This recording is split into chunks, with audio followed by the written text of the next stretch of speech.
প্রায় অনেক বছর পর আমার বাসায় এত আয়োজন চলছে। শীতের দিন দুপুরবেলা একসাথে খাওয়া দাওয়া করা, রাত্রেবেলা রস খাওয়া, এন্ড চুলার পাড়ে বসে মা রান্না করবে আর পাশে বসে খাবার খাওয়া। এটার যে কি মজা।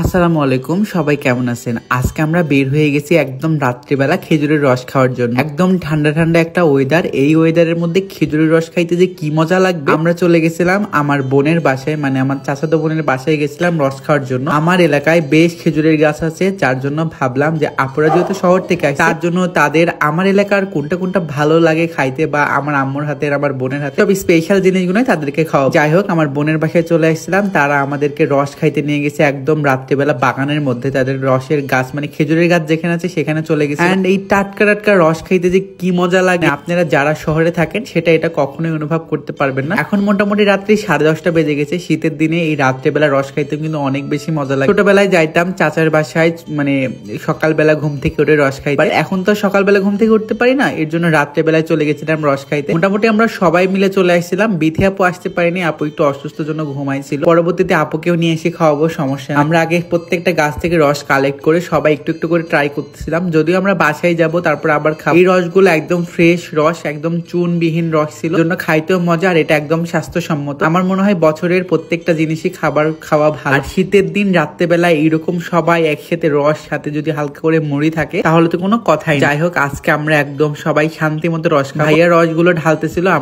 আমি আগে নিজে খেয়ে নিছিলাম যেন ভালো আছে কিনা দেখে নিলাম। এন্ড সবাই মিলে এখন একসাথে এই রসটা চেয়ার্স করে খাবো। আর এত ভালো লাগতেছিল কি বলবো, মানে শহরে থাকার কারণে, রাজশাহীতে থাকার কারণে সেরকম ভাবে গ্রামে আসাও হয় না, রস খাওয়াও হয় না, ওইরকম মজাও পাওয়া হয় না। বাট যখন আসি আমি চেষ্টা করি সবগুলো খাবার খেয়ে যাই। আমাদের সবার রস খাওয়া শেষে আমরা এখন আবার সবাই ব্যাক করব। একদম কাঁপতে কাঁপতে যাচ্ছিলাম। এরপরে আমি বাইকে থাকার কারণে আমাদের শীতের পরিমাণটা আরো বেশি লাগতেছে। আর রাস্তায় এত কুয়াশা ছিল, আপনারা দেখলেই বুঝতে পারবেন। কুয়াশার মানে একদম ঘিরে নিচ্ছিল আর কি। যাই হোক, বাসায় এসে রেস্ট নিয়ে পরের দিন সকালবেলা ঘুম থেকে উঠে দেখি আমার আম্মু, বোন সবাই একদম নাস্তা টাস্তা রেডি করছে। আমরা একদম বাড়ির যে আঙিনা ছিল উঠান, আমরা সেখানে বসে নাস্তাটা করবো। এরকম পরিবেশে আপনারা কখনো কি নাস্তা করছেন? কমেন্ট করে কিন্তু অবশ্যই জানান। আমি নুডলস নিচ্ছিলাম, নুডলসটা নিয়ে আসতে আমার হাত থেকে পড়ে গেছিলাম। আপনারা ওই ভিডিওটা অবশ্যই অনেকেই দেখে ফেলছেন। এন্ড সকালে নাস্তার পরে আমরা দুপুরের খাবার রেডি করে ফেলি, মানে আমাদের ঘুম থেকে উঠতে অনেক বেশি দেরি হয়। আম্মা একদম টাটকা টাটকা খাবার রান্না করতেছে, আর আমরা একদম টাটকা টাটকা খাবার বসে সবাই দুপুরবেলা একসাথে খাবো। আজকে আমরা কোন রকম ভাবে মাছ মাংসের তরকারি খাবো না, প্রত্যেকদিন মাছ মাংস খাইতে খাইতে শেষ। তবে মাছ খাবো, কিন্তু একটু অন্যরকম ভাবে খাবো। গ্রামে চাল কুমড়ার বড়ি পাওয়া যায়, মানে মায়ের হাতের, এগুলা কিন্তু